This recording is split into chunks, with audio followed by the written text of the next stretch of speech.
The 1970s at Pittodrie was a decade of unfulfilled promise. With a trophy won here and there, unfortunately they were destined to be a distant figure in an old firm governed league. Then Alex Ferguson turned up. This is his Aberdeen, maybe the best team Scotland had to offer in the 1980s.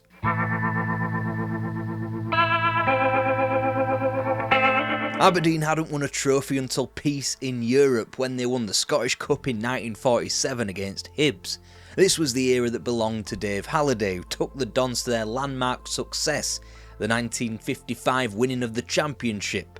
But as he drifted down south to Leicester, so too did Aberdeen drift down the table, whilst winning the League Cup later in '55 against St Mirren. Come the advent of the 1970s, Aberdeen was supposed to be a burgeoning city propped up by the oil industry, and yet their football team was handed the tag of bottlers thanks to Scottish Cup finals lost to St Mirren in '59 and Celtic in '67. Eddie Turnbull changed all that, helping the Dons to the Scottish Cup in 1970 before even Hibs were able to coax him southward the following year despite an enormous push for the league in 1971. 4 years later, it had become apparent that Jimmy Bonthrone's promotion to head coach hadn't worked, despite a more distant silver medal in the championship 3 years prior. Ali MacLeod came along in raptured Pittodrie, winning the League Cup in '76 before the clutches of the national team took him. Before departing, the manager handed Aberdeen a parting gift, the recommendation of a certain Alex Ferguson. Unfortunately, and in his words, like an idiot, he wished to build St Mirren up instead, so he turned Aberdeen down.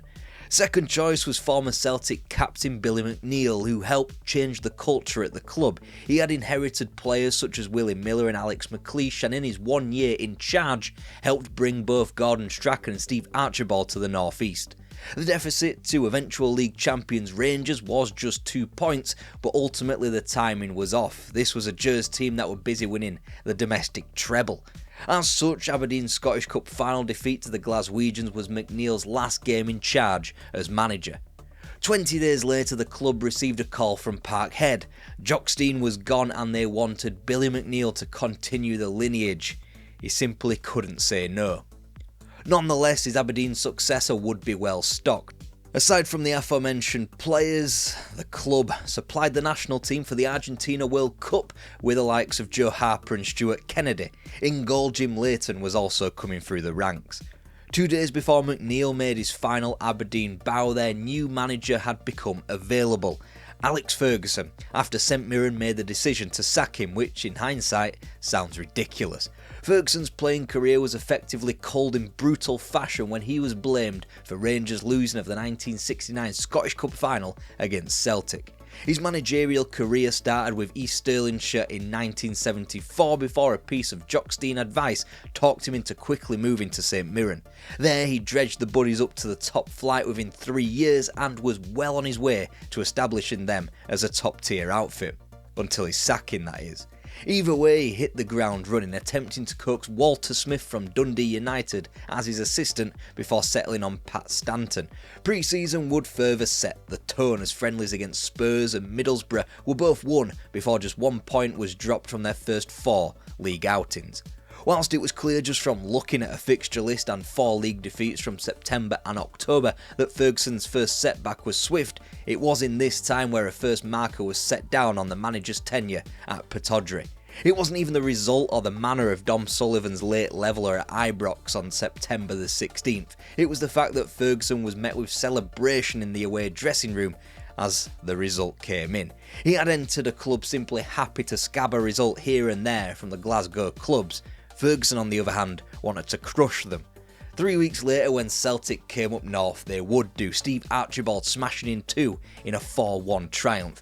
Yet, whilst Ferguson was attempting to set standards, it was he entering virgin territory in the autumn with his first ever European campaign. Vi proponiamo di Coppa delle Coppe, Fortuna Düsseldorf, Aberdeen 3-0. A Pescugge sembra essere andato in posizione troppo angolata, ma trova un bolide che che sfiora attenzione i suoi compagni della barriera. Ed ecco parte un vero e proprio bolide che sembra... Whilst Aberdeen had been able to claim wins at home against Bulgarians Marek Dimitrov and indeed against Fortuna Dusseldorf, there were still lessons to be learned in their second round exit.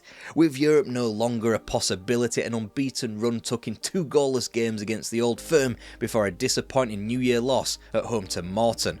Won't be the last time we'll mention them. But also qualification for a first final in the Ferguson era in the League Cup. On to McDonald, left foot shot coming up, deflected, and a goal! McLean, Jackson. Ultimately, the campaign would prove that Aberdeen hadn't shook the tag of bottlers. They'd lost a final at Hampden and 2 weeks later went down to Hibs in a semi-final at the same venue. And whilst Ferguson got his beloved win over Rangers on April 25th in the league, they were traditionally placed somewhere back on the Old Firm in 4th. All this whilst the manager had to endure a wrongful dismissal tribunal with former club St Mirren, as well as the death of his father in the earlier weeks of 1979. With this in mind, solid enough foundations had been set. The 1979-80 season saw 3 new additions. First, a free transfer in the form of Doug Bell, second in the form of a new physio, Roland Arnott, before the pièce de résistance, Adidas were now manufacturing the kit. Virtually nothing suggested that Aberdeen were going to be any different than an also-ran, much like they had been for the majority of their history. Even more so when a controversial penalty decision handed both points to Partick Thistle on a silver platter on the opening day of the season. And yet after the halfway point it appeared to be same old Aberdeen. The right back. Oh, chance here. Yes, that's it. Left inside and he's on the clear. Well, he an own goal. 3-0. This was a team that had bottled another cup final, that had proven themselves to be naive and foolish in the early rounds of European competition, and had gone down not just once or twice but 3 times to Greenock pissing Morton in league contests. And yet it was 4-1 on the spin in 2-legged affairs against the Old Firm that got Aberdeen to Hampden and to the League Cup final. Also, it was 3 wins from 3 against Rangers in the Premier Division, combined with a holding of Celtic at arm's length at Pittodrie on January 19th that kept Aberdeen in the title conversation. And whilst it could be said that Rangers got the win over Aberdeen when it mattered in a Scottish Cup semi-final in April, the season was still all set to be another of progression for Alex Ferguson. After what had become a 4th game from 5 where Aberdeen dropped points when Partick Thistle turned up on March the 1st, Aberdeen still had multiple games in hand. Then they went on a tear. Both Dundee clubs beat, and even famous bogey team Morton were dispatched via Drew Jarvie's winner before a handy point at Ibrox fed into a first crucial week of April. Mark McGee was on hand to rattle in half of the 4 goals put beyond Kilmarnock, whilst another profitable trip to Rugby Park would generate another 2 points 3 weeks later. April was all about the Dons' 2 trips to Parkhead. Well, Jarvie's there with a chance. Oh, a great goal by Jarvie. Oh, that was almost a clearance by Archibald. And that's a goal. McGee knocked in by Scanlon. Archibald had a chance and it scores. Danger for Celtic. Kennedy across. What a chance for McGee. And a goal. Aim for Archibald. Rashford drops it. Stafford scores. Stafford makes it 3-1. The first win, Bobby Clark penalty save and all, put the league leaders on notice. The second win, perhaps Aberdeen's finest performance yet under Ferguson, took the Dons to the top of the table. 3 times Celtic lost at home in 1979-80 and all 3 were at the hands of Aberdeen, this in a season where they had Real Madrid visit them in a European Cup quarter-final. St Mirren were dispatched by 2 as Gordon Strachan was preemptively named as the Footballer of the Year. Aberdeen had 3 games left, Celtic 2, all matches played away from their respective homes, with the Dons handed the advantage via goal difference. So even though Tannadice proved a frustrating afternoon and Celtic managed a win over the road the following day at Dens Park, Aberdeen held all the cards going into May the 3rd despite a points deficit. They simply needed to better Celtic's result and not get record-breakingly walloped at Partick 4 days afterward.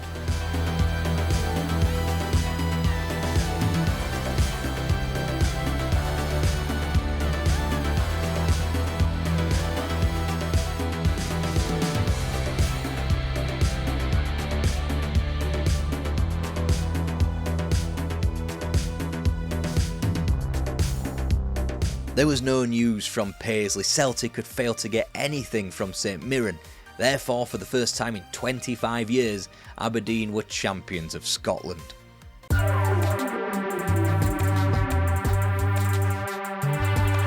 Naturally, any lofty ideals that Aberdeen were the new force in Scottish football were sealed by the immediate fact of Steve Archibald's £1 million transfer to Spurs. The Dons reinvested that influx of money not into the squad but into Pittodrie's biggest development for a generation, as Aberdeen went the first 15 games of the 80-81 league campaign without defeat. And guess who ended it on a blustery December afternoon? Obviously, it was Morton. And whilst that very same team had their number yet again in the Scottish Cup 4th round 2 months later and Dundee managed to squeeze them out of the League Cup in the quarter-final, that didn't tell half of the story of the Dons season.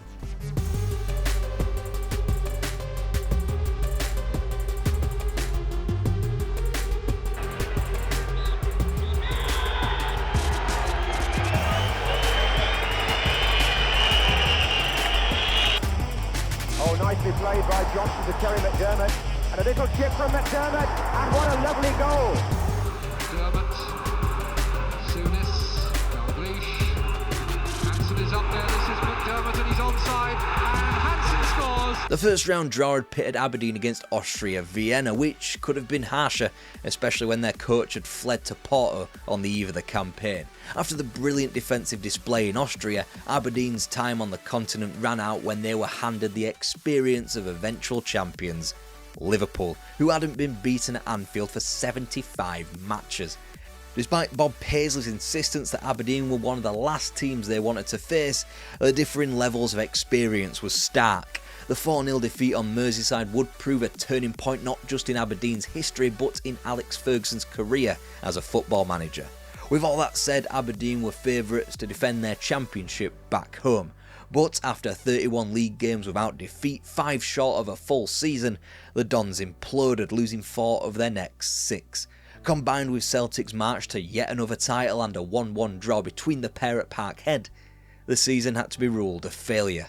There had to be a line in the sand. That came with a club record capture of Peter Weir from St Mirren. 330 grand with Ian Scanlon going the other way not only broke Aberdeen's record but ultimately was the biggest transfer between two Scottish clubs. And whilst Aberdeen's league form simply continued to be drab, featuring a pointless start to their first 2 matches against Dundee United and Celtic, they would slowly turn that ship around into a second half of the season title race. The autumn couldn't have offered different cup experiences if it tried. Whilst there was another League Cup humbling in the latter rounds to Dundee United, despite bringing back a 1-0 win from Tannadice in Europe, there was this. Ball perfectly there for Peter Weir, taking on Mick Mills. And a goal!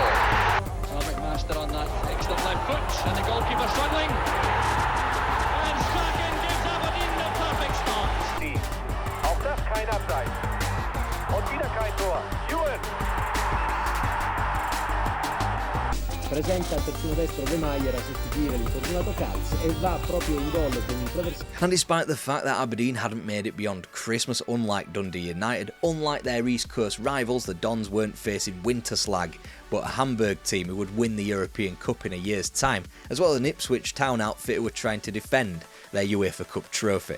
A rough winter back home came in the midst of this European elimination and a barren 1 win from 9 league fixtures. Whilst Aberdeen would drop just 2 points from their last 16, losing, of course, against fucking Morton obviously, it wouldn't be enough to usurp the lead that Celtic had already built up.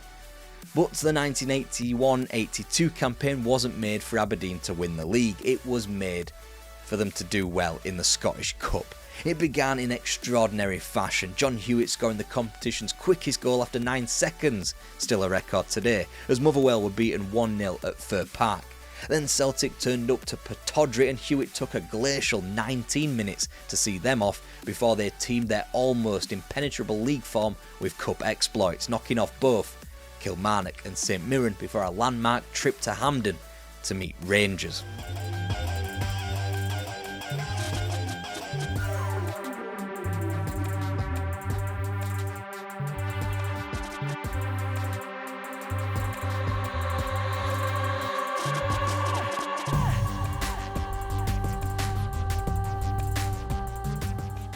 A trophy was salvation for Aberdeen and Alex Ferguson. The fact that it was Rangers who were the victims of the onslaught, even better for both. It meant Aberdeen were taken from a UEFA Cup that featured teams like Dortmund, Man United, Arsenal, Valencia, Roma and Napoli, and into an equally terrifying Cup Winners' Cup that could boast Spurs, Bayern, PSG, Inter, Barcelona and Real Madrid. The luck of the draw meant Aberdeen were one of 4 teams plucked from the hat to play in the preliminary rounds. It meant 2 sweltering August ties against Swiss outfit Sion and 11 goals scored without much opposition. They wouldn't get it so easy again in Europe, as a squeaking through Dynamo Tirana had proven in the first round, and whilst they had managed to avoid all the big sharks who remained, they wouldn't be much closer to home in the last 16.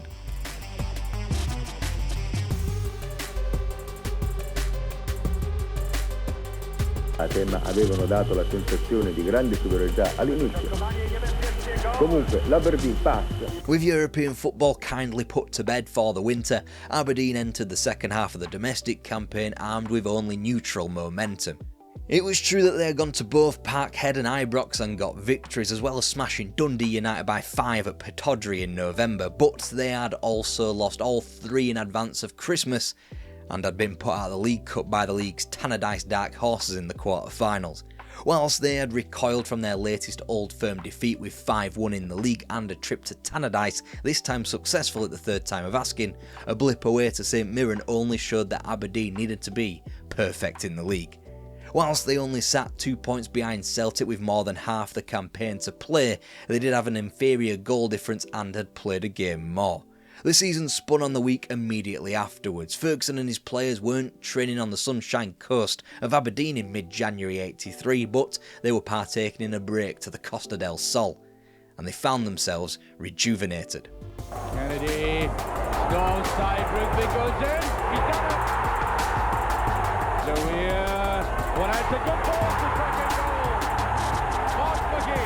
They'd strong-armed their way to the front of the title conversation, dispatching of Motherwell, Dundee and Kilmarnock in advance of a visit of Dundee United on March the 19th. In one of the club's all-time greatest weeks, beginning with an inconspicuous yet successful Scottish Cup quarter-final trip to Partick, mixed in with perhaps the club's most important game ever at home to Bayern Munich, the Dons proceeded to spaff all their good work in the league up against the wall. Dundee United had their number for the 4th and most crucial time that season, which spurred on 2 more defeats in quick succession to St Mirren and Rangers. It meant a once vocal Aberdeen had been cast to the sidelines of a title race. But it almost didn't matter. Inevitably it's Brighton over the ball. Algantala looking for a chance to shoot. Breaks for Cooper, now McGee. That's a great cross, Eric Black is there. It's off the line, now it's played in by Simpson, and Aberdeen are level. And it's got a touch, McLeish. And that is a special goal. Well, they couldn't agree, obviously. Strachan plays it in. The header finds the net. Make it. There's Eric Black. The goalkeeper knocks it out. It's in the net and Aberdeen are in front. Sean Hewitt. Good purpose as well. And Black. And the finds and it's in. And it's in. From that phase of the game. Where? Strachan. And McGee. Was it handball on the line? And it's finally in. Yes, Aberdeen had beaten Bayern Munich before the small matter of beating Belgian opposition to reach a European final. This is Aberdeen we're talking about. Franz Beckenbauer was best placed to highlight the journey Aberdeen had gone on under Ferguson when he said, "I just could not believe that this was the same Aberdeen team who had played against us in Hamburg. In a tactical sense, they had improved so much in such a short space of time." For an island that had long since flown the flag for the European game, Aberdeen were the last remaining British team in May 1983. They were the first Scottish outfit from outside Glasgow to appear in a European final. Whilst a much changed Don side were able to keep up a futile hope of winning the league against Kilmarnock on May the 5th, the subsequent 10 days was the most paramount in club history. What would be the bigger miracle? To unseat the upstarts known as Dundee United to climb from 3rd to 1st on the league's final afternoon, or to beat Real Madrid in a European final? And even after that, they had the small matter of Rangers, Hampden and a Scottish Cup final. Just reaching events like that used to be a minor miracle. Now it had become the norm. Brookfield all in there for Aberdeen, and McLeish just come up late, and the goal is there, and that's what it is. He making the break, and Hewitt waiting in the middle. Hewitt! Chance for Aberdeen. Still for Eric Black. And Eric Black gets the goal. Aberdeen and Alex Ferguson had reached immortality. Whilst the league wasn't won, they could and would win it again. Nights like Gothenburg, Real Madrid and the Cup Winners' Cup weren't one of the bottle.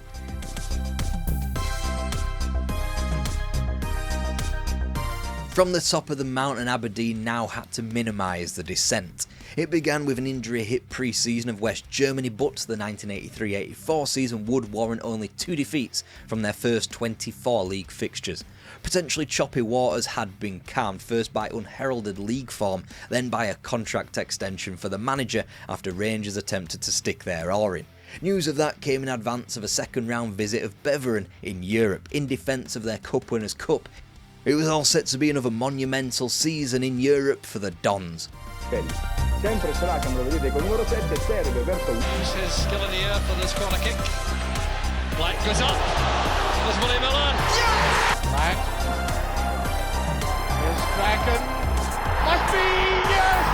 Altri gol non ne verranno anche per qualche bella parata del portiere Leighton. Ecco intanto il They had gotten so close to yet another Cup Winners' Cup final, but much like they had done in Europe beforehand, they'd been unseated by a team in Porto that were destined for the European Cup in the near future. Amidst the club being unsettled by personnel change, from the potential of Ferguson in the autumn to Archie Knox's departure to Dundee United and the signing of Stuart McKimmie in the winter, Aberdeen stayed rock steady back home. They were given chance to avenge a League Cup semi-final defeat to Celtic at Hampden in the Scottish Cup in May, and before that Aberdeen had to close out a title-winning campaign. First new acquisition, Stuart McKimmie's goal granted Aberdeen their 3rd ever championship with a staggering 4 matches to play, and then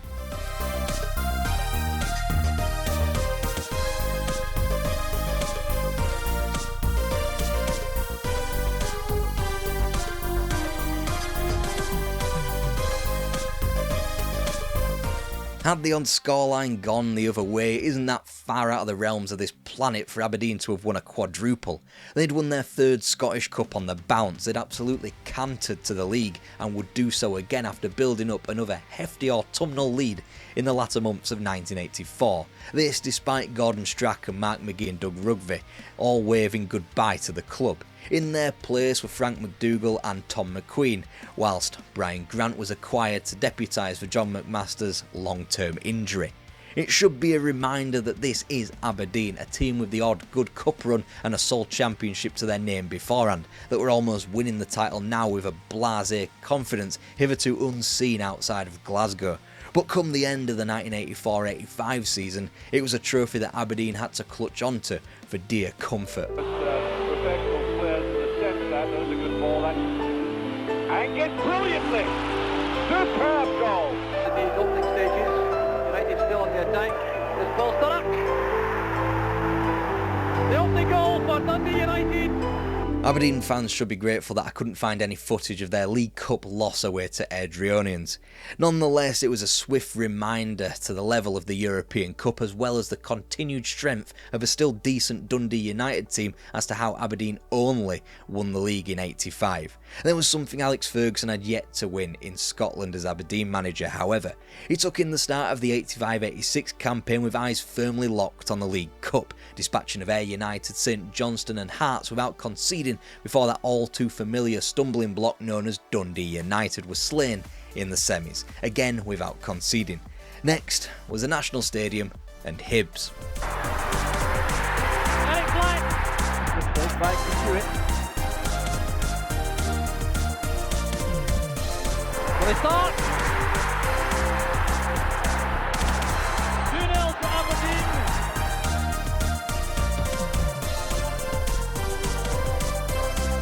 There's Simpson. Eric Black. Peerless in the League Cup, the heavier the pitch has got and the more tense the league campaign got, the more Aberdeen wilted in the league. It was clear as early as January that they would be taking a back seat, not to Celtic, not to Dundee United, and certainly not to a piss-poor Rangers, but to Hearts, and it should be stated completely and wholly understandably. On September the 10th, 1985, on what should have been a great day for Scottish football when they saw off Wales from World Cup qualifying, tragedy struck when Jockstein died from a heart attack. A mentor for Ferguson, he had taken on assistant duties for the national team, and now, with Mexico on the horizon, he found himself as a Scotland national team manager. Via Australia, he would coax his nation to another World Cup, which had become customary at this point. In the meantime, the bread and butter of Aberdeen's league competition had become lost. Not that it affected their trophy haul. Got on, he does, and he scored! Brilliantly! Alton Kidd. There's a dummy, there's a goal! 2-0 in the second half. Oh, there's a third one! Will it start? 2 trophies won, and this would still be viewed as an Aberdeen season of turmoil and strife. How times had changed. And that's before we mention the European Cup, which, just as with the previous season, could be chucked into the category of what if. Familiar Icelandic opponents were sworn off comfortably from the first round, whilst a Servette second round was only won deep into the second leg via Frank McDougall. 5 months later, it was Gothenburg. Not the gimme like it perhaps might be today to some teams in Scotland, but probably the best Scandinavian club team ever assembled. They'd won the UEFA Cup in '82, they were busy wholly dominating Swedish football, and Scottish fans would continue to get to know them as the '80s wore on. It was they who stood in Aberdeen's way of a European Cup semi-final. 2-2. Stiamo seguendo l'azione con cui l'Aberdeen va in vantaggio per la prima volta. Siamo al 16esimo, Francia 2esimo, e c'è questa bella conclusione di un grandissimo rilancio. Siamo oltre la mezz'ora del secondo tempo, la palla è controllata direttamente da John Yo, il lancio di Pettersson che pesca molto bene Ekstrom, e Ekstrom aggira il portiere.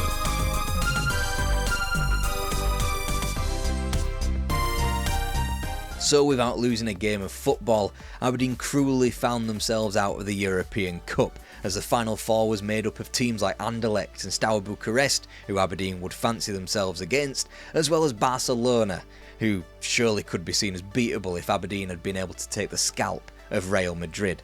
But even before the Scottish Cup final in May, there was a sense that it was the end of the line for Alex Ferguson and Aberdeen.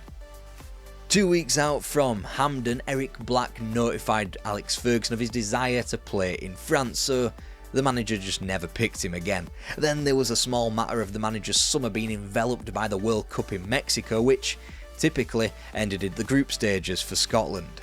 Whilst his head hadn't been turned by the likes of Wolves, Spurs, Arsenal, Rangers or Barcelona in the intervening years, there was more of a sense that Ferguson would have been willing to leave Pittodrie for the national job. Alas, the SFA didn't want Ferguson to have total control, so palmed the national job off on Andy Roxburgh.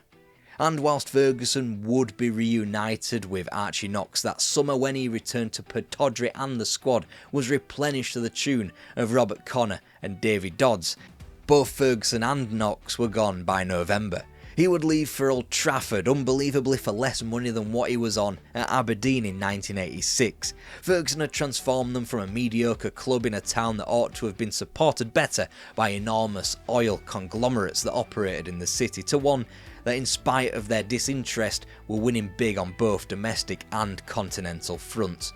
Even counting their most recent Scottish Cup trophy from May this year, Aberdeen have won only 9 major trophies when Alex Ferguson wasn't their manager, compared to 10 when he was.